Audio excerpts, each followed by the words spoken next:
2007 and reiterated this commitment in 2010 that when we go in for the forthcoming municipal elections, the CPDM must take the Bamenda 1 Council through free, transparent and fair elections. Prior to the election, two things happened. There's a young man on the CPDM list for Bamenda 1. He was arrested in Bamenda and he was found in his possession more than 1,000 cards which were already falsified. And the purpose of those cards were to bring ambulant voters into Bamenda because the target had been to overturn the results in Bamenda and make sure that CPDM could win in Bamenda by all means and at all costs. They did not care why they trample on people's rights. They do not care why the laws are respected. And I want to tell you that these elections were free, fair, transparent and credible. And you can see that between the CPDM and SDF, the CPDM had 3,348 votes. The SDF 3,226. So a difference of close to 82. So it was an engagement that I took personally, and I said it to you, the media men, in 2010, that when we'll go in for the forthcoming elections, we must take the Bamenda 1 Council. So the trouble is that those people carry themselves as if they are above the law, and we want to tell them that those things are not going to happen in Bamenda 1. If the government in place is going to allow them, then that government will take responsibility for the consequences. The head of state of this country must be made to know that people in the high-ranking civil servants in his security cabinet are using the Cameroonian armed force recklessly for their own political ambitions, and those things are putting the peace of this country into jeopardy. So my main focus, I am the divisional team leader for Mezam Central. I had 4 council areas, Bamenda 1, Bamenda 2, Bamenda 3 and Bali. At the end of the day, we had Bamenda 1 and Bali. The SDF has taken Bamenda 2 and Bamenda 3. So as for now, it is 50-50. So no one will ever say that Bamenda was the bastion of the SDF. It is not more true. Yes. I really think, this is one of the first elections that we've ever had in Cameroon that enjoys some credibility. So, taking cognizance of the fact that the elections were credible, it speaks for itself. We have a lot of problems with the elections that just passed, especially in Bamenda 1. And the problem we have is that very high-ranking government officials infiltrated the process, and instead of making it in a way that we can be proud of it, they distorted it. First, they spend a lot of money. Not that spending money is wrong, but if you come from outside and you're going to bring foreign voters, you're going to bring ambulant voters into Bamenda 1, there we have a problem. When they give the villagers money, they make them to swear all those practices that are against the electoral code and the election regulations in Cameroon. Aftermath of elections, and the election fever is gradually dying down, and I believe very much that the new councillors and parliamentarians will maybe help Cameroon this time, because the ones who left and the ones who are re-elected, we never saw much great difference. For me, Please, you politician, you in politics, we need to be honest. You might have gone yesterday, okay, and made the royal population to understand that you will deliver the goods for them. They don't have, I always say that, they don't have the capability in which you and I in the city we have. It's true. These royal masses had always been used and toiled for politics. They had always been. And let us be honest, when you meet him down there and he gives you his vote, he expects one thing: deliver back the goods. Without that now, 5 years is 5 days. I mean, that one will never be the same again. I will make a documentary on what the outgoing team will leave. We'll make a documentary. And 5 years after, we'll make another documentary, because we told our militants that you have to vote for the CPDM for two simple reasons. The head of state is president of the republic. He has the government, he has the budget. So you have to vote for the head of state so that he should bring you development. Politics is a game of interest. I will respect the SDF, but can the SDF build a hospital? The answer is no, they don't have the budget. Can they tie roads? The answer is no, they don't have the budget. Can they give us a university? The answer is no, they don't have the budget. So we have to be pragmatic in politics. We should vote usefully. You have to use your vote in a useful manner, because if you go and vote for somebody who can in return cannot defend your interest, then you are wasting your time. During these campaigns, the main propaganda has been development. I mean, politicians, whether mayor or parliamentarians, are talking of development as if it's an item that has been hung somewhere, that they will just remove and spread. But they had propaganda messages, and I want to believe they have to go back to these propaganda messages and try to execute the programs which they proposed to the population and the programs for which they were voted into office. No more, no less. I don't want to think that we should be building, castles in the air. The mayor should be telling the world that maybe it's going to Doddridge or going to America to bring America to Cameroon. We have to start from somewhere. First of all, on the part of the state, they should have a defined salary, because up till now, mayors have not had salaries, and this has pushed them to give themselves exorbitant allowances which cannot be checked. Housing allowances in millions, fuel allowances in millions, and other allowances in millions, because the law does not give them a regular salary, a defined salary. And so I think that's one of the first things that has to be controlled. If you realize, most mayors we used to have were those who just came into office, voted out of councillors who were not well sensitized and not well chosen. But with the decentralization, you realize that we would have a fine breed of mayors, and what we expect of them is that they should cease from going around telling people that we gave 5 bags of cement here, we gave a bridge here, left with projects which are long-lasting, that you can realize as a souvenir when they are no longer there.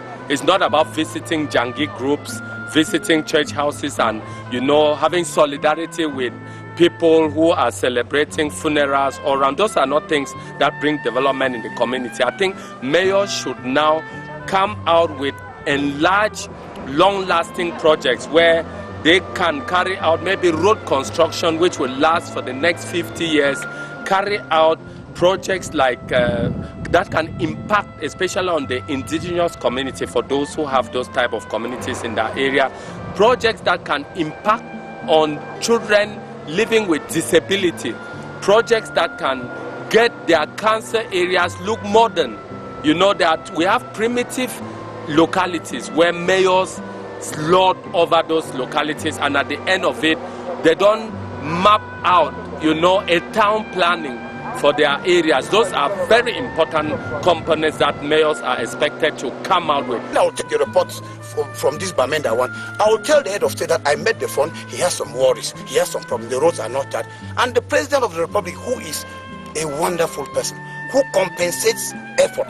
The head of state is somebody who wants people to work well, and when you work well, he gives you direct compensation. So we expect a lot from the new MPs. I would want to stress on one person, okay?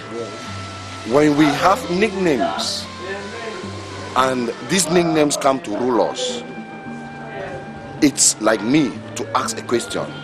Are you coming to rule me, or are you coming to deliver the goods? So we expect a lot from them, delivering the goods as to the vision of the head of state, President Paul Biya. And with Cameroon, the way we look at it, it's where we should build and not to destroy. So whosoever is a member of parliament, or even you being a mayor, be ready to build and not to destroy, because we are all out as Cameroonians to make sure we have a solid state, and a state where all of us should reckon with. But I believe very well that this time will be a positive change in the history of Cameroon, because both parties, the ruling, that's the major parties, that's SDF and CPDM, they're actually doing something. They're trying to come tete-a-tete, sitting together to actually bring out change in Cameroon. And with regards to the decentralization process, I think these mayors, this is the second batch of councillors and mayors who are going into office to continue with the implementation of this decentralization process. I want to think that they should take it very seriously, because government is doing everything possible to disburse the necessary financial and technical resources that they need for this process to be very successful. So I think their personal programs, and money at the level of their councils, and secondly, assistance that is coming from government through the National Community-Driven Development Program, PNDP. I think we put this together. Most of the mayors, especially those who are serious, they are going to create much of an impact in their different municipalities. We know a lot of money is coming into the local councils now in the context of decentralization. So there needs to be stringent measures to check money that is being given to decentralized authorities, especially in contract award procedure, because most of them are turning around and awarding contracts to companies that they have created in their municipalities and put under the names of their wives and their children and maybe some relatives. So this has to be controlled. The relationship between the administration or the supervisory authority and the local council also needs to be closely looked at, in as much as we admit that there is an absolute need for mayors to be checked by supervisory authorities. Supervisory authorities should not also be given a leeway to impose projects or collect money from mayors for anniversaries, 11 February, 20 May, visit of the head of state, and other things that are not programs. So those things need to be controlled. The supervisory authorities should not be running council finances as if they are the ones who are the vote holders. The development of any area lies in the hands of the mayor. And the mayors, we've seen them constructing council chambers estimated in hundreds of millions. And I believe that they should move from that into the hinterlands, develop farm to market roads. That's what we mean by development. Because where the road passes, development follows. And if they can develop roads, they provide the population with health facilities. Because somebody who's sick cannot be productive in a local area. And I think that is what I'm expecting from the mayors. Apart from that, the schools, especially primary schools, that's where they build the basic of every community. Identifying and implementing projects, carrying out projects, mayors should be able to do broad-based consultancy with the beneficiary populations. Because what we have discovered is that there's not much need assessment that is done. So mayors sit in the offices and look at the people that voted for them. It is important, but it's not everything. But once you are voted by people, you are for all the community. They take the project and give to the people they think voted for them. There has been a lot of controversy around FECOM run projects, especially in the construction of council chambers, because most of the mayors get into FECOM loans because they know that they will end up eating part of the money with FECOM officials. So that area too has to be very much controlled in the interest of stronger local councils. I don't think that the parliamentarian should reduce himself to executing micro projects. That to me is out of place. And for the parliamentarians, I really think, for them I don't expect much, when it comes to the execution of projects, taking cognizance of the stipend they receive as parliamentary grants. You cannot expect a constituency like Bamenda Bali that is having close to 800,000 people for 8 million. They are given 8 million for 1 year, and you expect much from the parliamentarian. I think it's like this with many of them in the country. So I think we expect very little from the parliamentarians, except for the laws. The laws too are very important. The kind of laws that they will be, voting in parliament. I think they have to be very careful, because that's where we will be looking at what they have to offer. As for the parliamentarians, I really don't have any much expectations from them, because first of all, they have just 8 million CFA as parliamentary grant. And most those who go into parliament now are poor people who are escaping from poverty. It's not like very rich people who are getting into parliament to impact on their community. At the end of it, you can't have a good balance sheet of our MPs because they're going to help themselves and not to help the community. Up to now, we have had a rubber stamp parliament. The parliament has been run by one party, and whatever any parliamentarian does is based on party discipline. I think Cameroon is more than a political party, be it CPDM, SDF, UNDP, UPC, and all the other parties.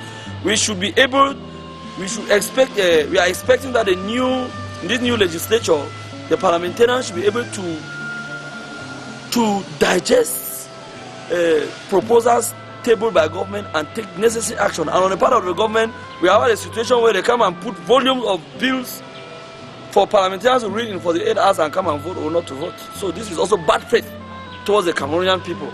And we are expecting that we should go beyond some of these things and work and lay the groundwork for Cameroon to become an emerging nation by 2035, because we want to emerge, but on the contrary, we are submerging by the laws that we are making. So we need to be sincere to ourselves, and our lawmakers need to also be sincere and work for the interests of the Cameroonian people.